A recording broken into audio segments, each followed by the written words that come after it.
What's up, everybody? Thanks for watching today, baby. All right, guys, so today is an R1 video. As you can see here, we have a Sprint air filter and some NGK spark plugs. There's the model number. These are just the OEM plugs. My bike has over 13,000 miles now.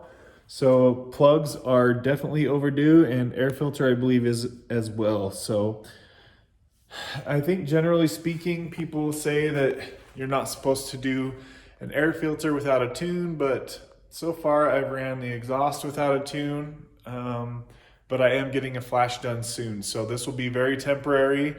I am going to run it a few times to see how it feels without the tune, and let's just see how it goes. All right, so just to get started here, to make the video shorter, I'm just gonna kind of speed things up and show you what needs to be done. So you'll need a 4 and a 5 millimeter for these first few steps, Allen wrench.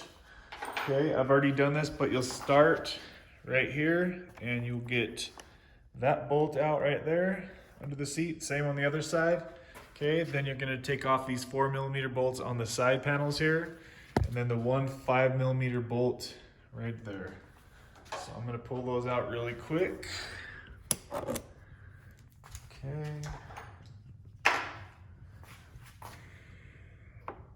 That's not out yet, of course. All right, I'll be right back, guys. When we get those out. Bear with me. I've never really worked on motorcycle before. So what I did, so the motorcycle mounts on this back tab right here. First, I loosened that and just kind of played with it for a minute after getting that front bolt out to tilt it up. Don't forget to get these side pieces because this tank was stuck until I got this 5 millimeter bolt out right here. So once you get these side bolts out, then the tank can tip up. You can just pull it by the front here, lift it up, but you only get so much room in there. So what I had to do, these two breather hoses on the bottom of the tank, I disconnected those. No fluid leaked out, no gas leaked out. I'm not saying it will or won't on yours, but I do have gas in the tank. Then I unplugged, I believe this is the fuel pump plug, and then that gave me a whole bunch of room to wiggle the tank around. I do still have the fuel line connected, and it's just kind of chilling on a stool right here off to the side. It's gonna be way too tight to get, I mean, you could do it, but it would be a pain in the ass, especially being alone, doing this by yourself, to get these bolts, to get the intake box cover off. So next I'm gonna remove these bolts, remove this, whatever this tank cover is, I think it's protector, remove that, and then disconnect the fuel injectors, and then I'll touch back with you as soon as I get to that point. All right, guys, so I got the tank pad cover off. That easily came off around these little, slip it off around these little nubs right here. Then I took the screws out all the way around the box. Then I unplugged the fuel injectors. You have to stick a screwdriver in this clip, just right underneath here, and just pop this up a little bit, this little tab, and then you'll pull, obviously, away. This is your fuel rail right here. Okay, so I've got that disconnected. This little clip was kind of weird. You have to lift up right here on this tab, just by your own finger, and then it will undo this tab. Okay, now I'm gonna go ahead and remove this out of the way with one hand. Voila! Dang, that filter looks good from this angle. 13,000 miles on that bad boy. And here are a couple drops of fuel, obviously coming out of the fuel rail right here. So be aware of that. Okay, now next step. Let's see what this filter looks like.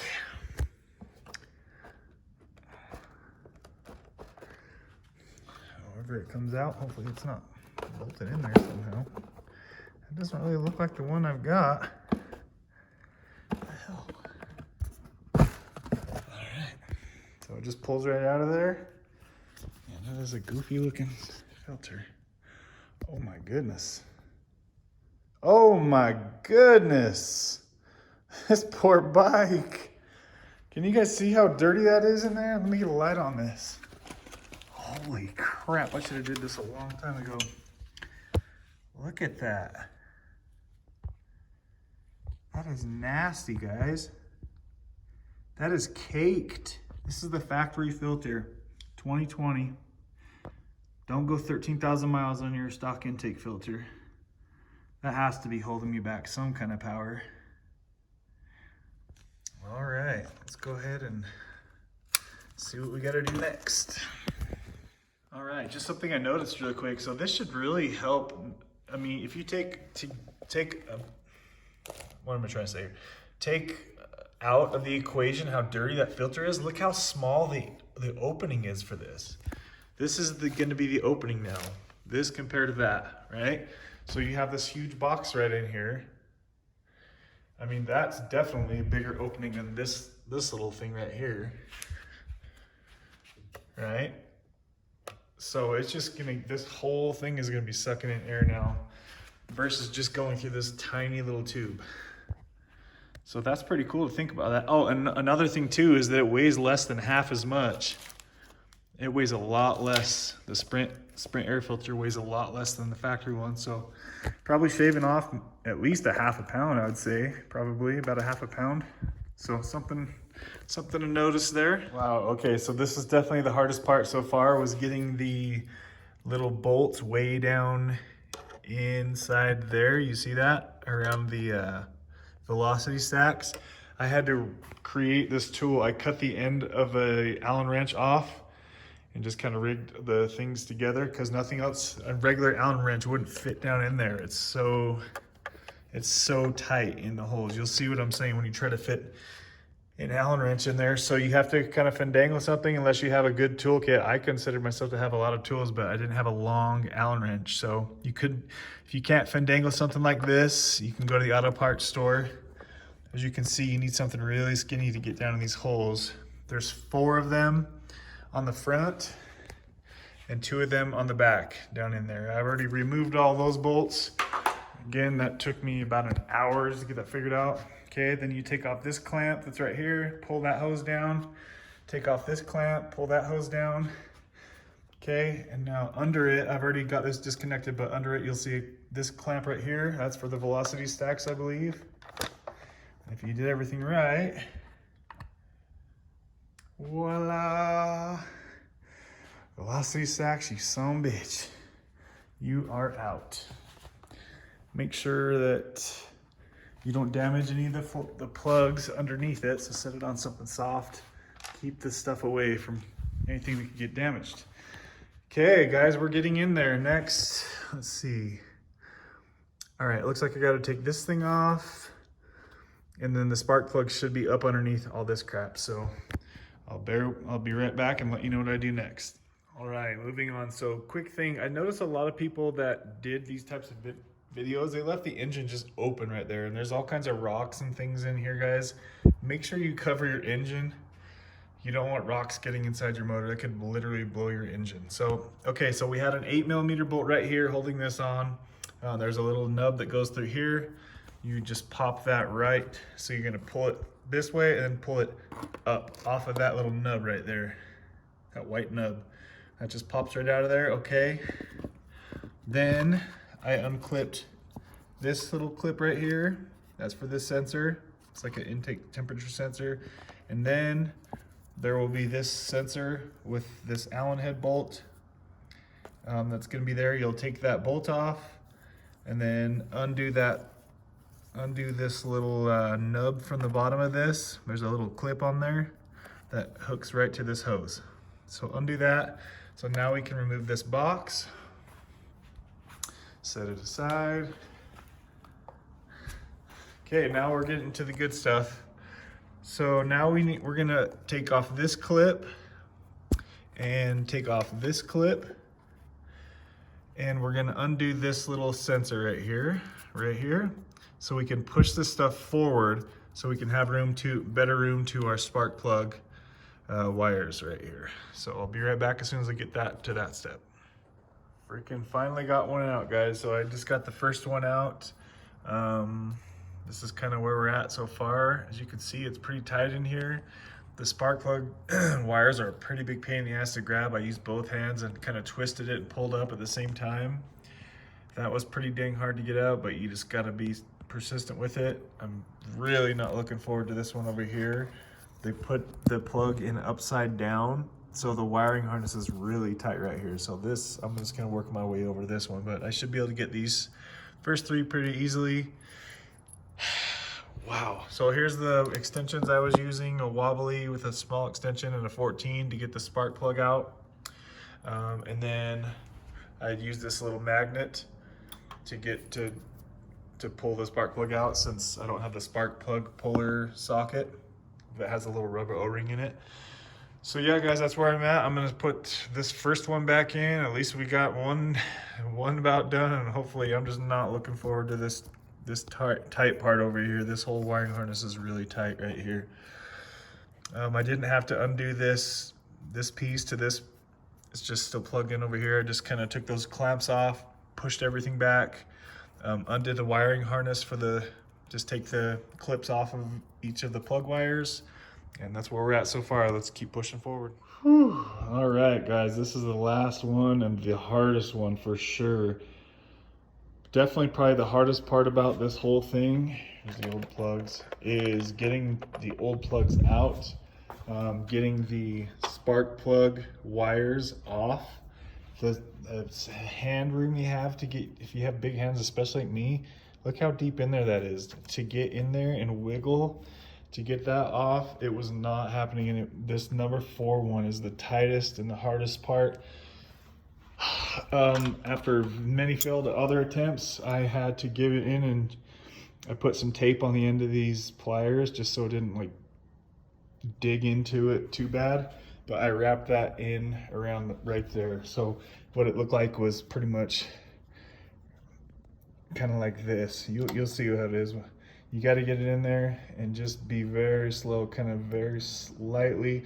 As you're wiggling it, you're pulling up with it to get it up and out of the hole. And it is a very tight area. So that was the hardest part. It's all downhill from here. Now I just pretty much have to put everything back together. Make sure when you guys are reverse putting everything back together that you go through thoroughly and check all these types of hose clamps, hoses that go on here. I mean, there are so many different things that are undone right now. Hoses everywhere, guys. Clamps, the whole wiring harness is taken apart all over the whole thing. So take your time, go through each little tiny little clip, make sure everything is plugged back in, everything is exactly how it was when you pulled it apart. So I'm gonna go ahead and put this last spark plug in. Thank God I got that. That was very stressful. And we'll get to putting it back together. All right, guys, we are just about done here. Just wanted to make a couple quick side notes. So see these little clips on the bottom of the filter? It would be easy to miss that and just set it on here.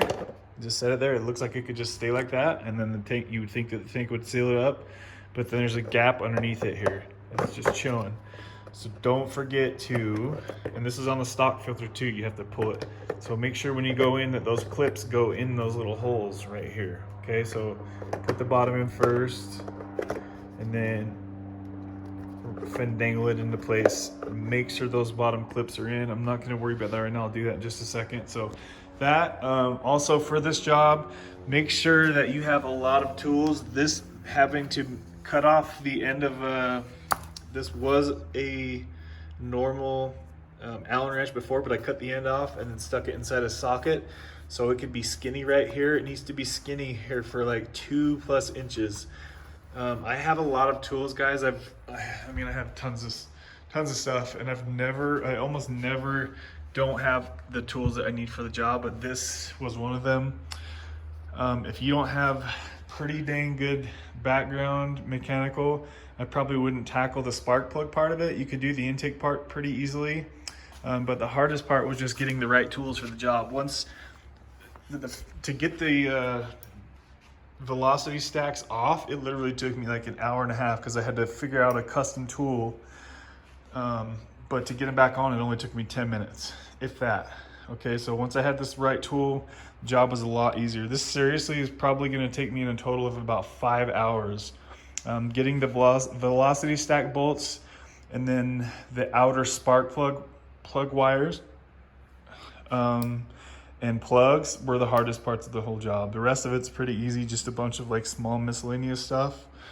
One more thing I wanted to make sure that when you are putting your spark plug wires back on, you need to twist it as you're pushing down. You have to push down pretty hard, and you need to listen for these little clicks. You'll hear the metal click, click, count about 5 clicks, or else it's not all the way on. It'll be sitting up here instead of right down to here. It sounded like I heard about 5 clicks until they would bottom out. So make sure you hear those clicks, or else they're not fully connected. You have to push down really hard on the top plastic part of the spark plug wire, and then twist it at the same time, and listen for the clicks. Do not forget that part, guys. Crucial. Okay, I think that's about all I can think of for now. The next shot, I'm just gonna probably get it fired up here in just a minute, go over and triple check and make sure everything's hooked up, and we'll fire it up here in just a second, guys. All right, guys, right about here is where you'd wanna go ahead and start the bike to make sure that there's no leaks. That way you can see the fuel injectors, you can see the fuel lines, just make sure there's no dripping. I did already start the bike, it started right up, and there was no leaks. I'd much rather know about a leak right now rather than riding down the road as my bike ignites. So all I did was put a broomstick in there to hold the gas tank up at that higher level. So she started right up, and let's just finish it up real quick. Wow, guys, sorry for me looking like a freaking sweat ball. I just went for a ride. I took this thing for a ride, guys, and I am not gonna bullshit you one bit. That made a huge fucking difference on this bike. I have never, guys, and I go out and I wheelie this bike every day I ride it. I do at least 5, 10, 15 wheelies, okay? And I have never once full throttled it and just had it, the front wheel come up. Now keep in mind, guys, I know it's an R1 and you guys probably it pops up in every gear for you, but I'm at 4,500 feet elevation in Utah, and I weigh about 250 pounds with me and my gear on. So I'm a heavy guy, all right? And the R1 has really long gears. This thing goes over 100 miles an hour in first gear, okay? So first I did some wheelie tests in first gear. I normally always have to pop it up at 45 miles an hour. I stand up and I bounce it and I hit the wheelie right there. I'll usually bring it up at 45 in first gear. I got it up at 30 miles an hour in first gear. I'm not exaggerating, guys. Second gear, I usually bring it up between 60 and 65 miles an hour. I got it up at 50 miles an hour, guys. I am freaking literally mind blown that a freaking filter and some spark plugs could change the bike that much. The bike is not even flashed, it's not tuned. All I have is 3/4 Two Brothers exhaust and the Sprint Street filter. It's not even the race filter, guys. Okay, so I did that, and then right before I came home, I did my first like full throttle pull, and I was in first gear, and it just came right up. Okay, I was caught off guard. It freaked me out because it's never ever done that, guys. And so I tried second gear on a roll, just gassing it, power wheelie, and it freaking started coming up. It came up in second gear. I couldn't even do that in first gear before without bouncing it.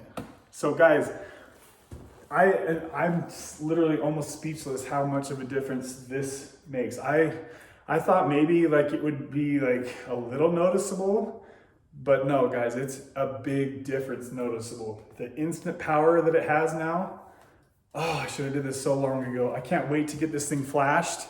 I am gonna flash it really soon because for it to make that much more power, it has to be using up more fuel, obviously. So I don't want to risk it running lean, so I'm not going to run it like this for very long at all. I'm gonna likely send the ECU out to more Mafia and have them flash it, since they can now flash the R1s. It's only like 250 bucks, 200 bucks, and it's a huge gain. So that's going to make this gain way better. So I'm just excited, guys. This bike has really came together, and I'm very happy about this. So if you guys are wanting to do this, the intake filter, you could probably do by yourself if you're like a rookie mechanic. Make sure you have a lot of good tools. If you have a little Cracker Jack tool set, guys, don't even try doing the spark plugs. If you have a decent tool set and some decent mechanical background, you'll probably spend your whole day if you do the spark plugs, but you can do it. You've seen what I did, guys. I've never really worked on a motorcycle before. My mechanical background is in vehicles, cars. But it's it kind of is what it is. So I hope this was helpful for some of you that are going to do this modification. And I can tell you what, you will be smiling for sure after you do it. Make sure that you get your ECU flashed or tuned for the new airflow that you're now getting. And yeah, don't forget to subscribe if you like R1 content like this. Check out my other car videos if you'd like. And don't forget to hit the thumbs up button, guys. Thanks for watching. Bye.